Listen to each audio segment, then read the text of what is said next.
నువ్వు చెప్పేదే నేను చెప్పేది అంటే రెడీ అవుతారు. సో బద్దలు కొట్టుకుని కూడా వస్తుంటారు. కరెక్ట్, బాగా చెప్పారు. డోర్లు వేసుకునే స్టేజ్ దాటిపోయింది. సో ఉంటుంది. సో దీన్ని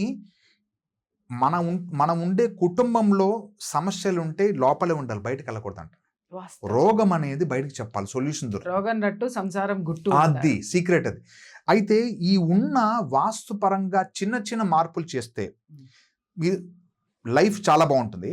ఒకవేళ ఇవి చెప్పిన తర్వాత చాలా మందికి అది ఎలా ఉంది, మేము చేంజ్ చేసే లక్షలు ఖర్చు అవుతున్నాను, 2-3 లక్షలు ఖర్చు అవుతావు, గోడ కొట్టేయాలి అంటే మీరు ఏదో చెప్పేస్తారు.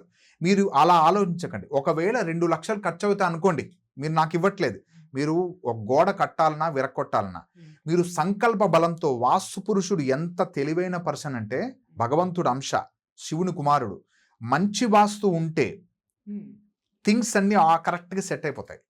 బ్యాడ్ వాస్తు ఉంటే మీరు ఊహించుకోండి, మీరు ఒక రాక్షసుడు ఒళ్ళో కూర్చున్నారు, మిమ్మల్ని వదలడు.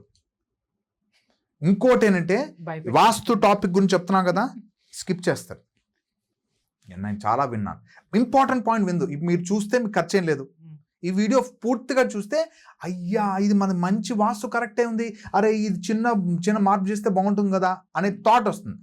ఆ థాట్ను కూడా స్తంభింపచేసి ఆలోచన శక్తిని చిన్నబుచ్చేసి వేరే యాక్టివిటీస్ సైడ్ పంపించేస్తాడు.